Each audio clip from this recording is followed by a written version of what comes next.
So you're here all the way from Australia. How are you enjoying London?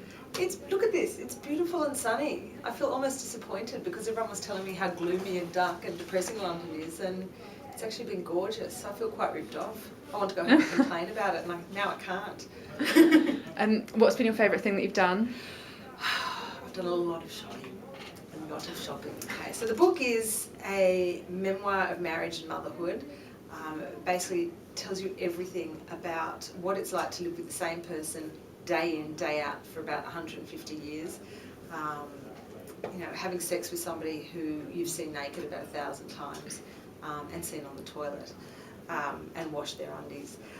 Bringing up children together, friendships, what it's like to have kind of toxic friends, the kind of friends who tell you everything, that life is wonderful, and that's not true. But you mentioned seeing your husband on the toilet.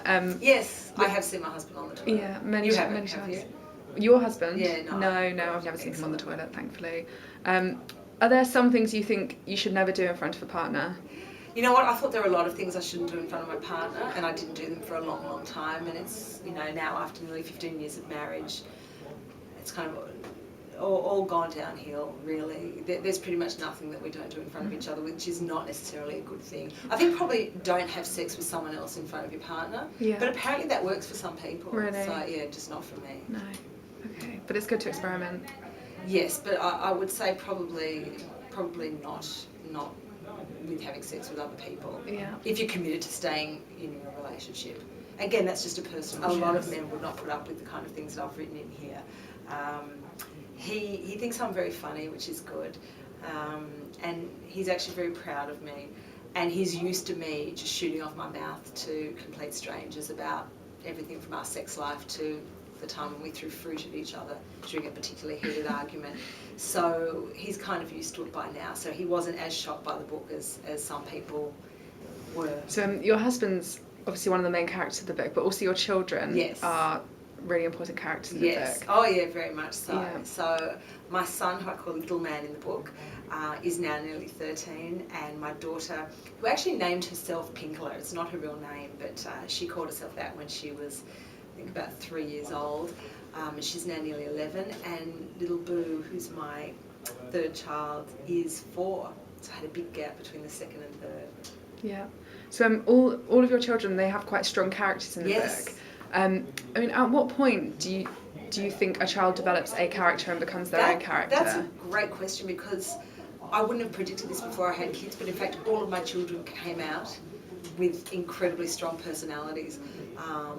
My son, from the word go, was kind of very intense and around and liked to order things, and would get very disturbed if people moved one of his toys out of place. And my middle child, my daughter, has just always been sunny and easygoing, and as a baby she just go from person to person, never make a fuss. And my little one has been crazy since probably she could first move. She just dances to tunes in her own head and chats to complete strangers about anything from the weather to her favourite Teletubby character, and literally does the things that you see in movies, like puts bins on her head and runs around. So and I could tell that very early on. And I think if I had 7, 8, 9, 20 children, they'd all be different. It's astonished me how different they all are. So you're obviously married with 3 children, quite traditional.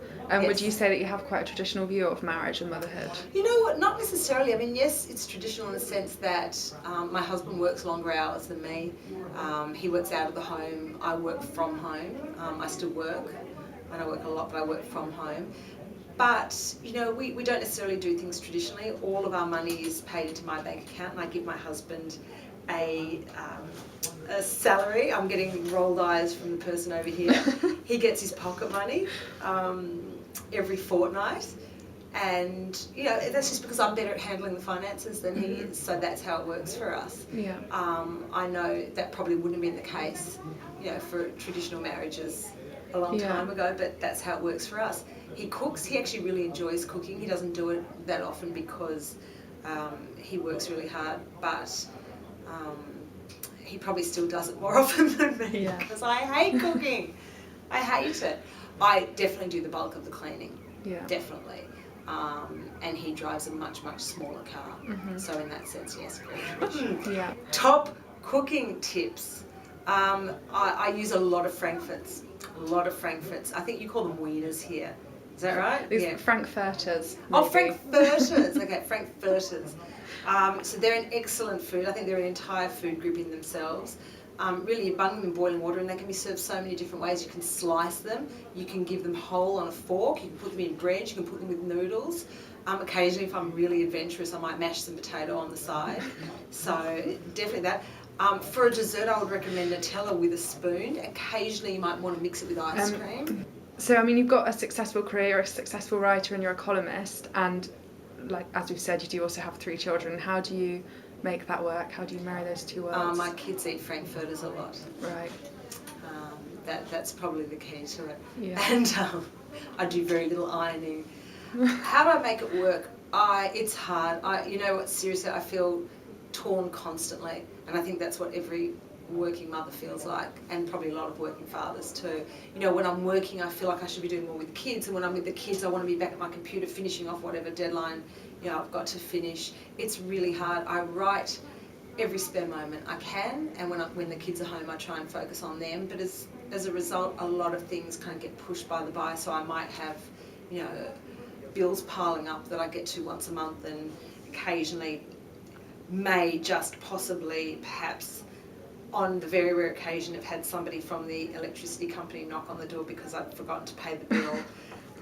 So it's a juggle. It's an endless juggle. Yeah. But you know, I need to write. I get really frustrated if I Yeah. can't. And I'm a better, more fun mother because of it. Or at least that's what I tell myself anyway. Funnily enough, when I was younger, I'm 43 now, and I've made much more of an effort with my appearance as I got older because I think I need to make more. You know, when you're 30, you can walk out of the house and you don't need any makeup, and it doesn't matter what you wear, you're going to look gorgeous because you're 30 years old. When you get to my age, you have to put in a bit of effort, otherwise you just look kind of haggard. So, yeah, the main thing I'm concerned with is not having something that's got food on it. So wear, you know, clothes that are relatively clean, and try and get a lot of under eye concealer.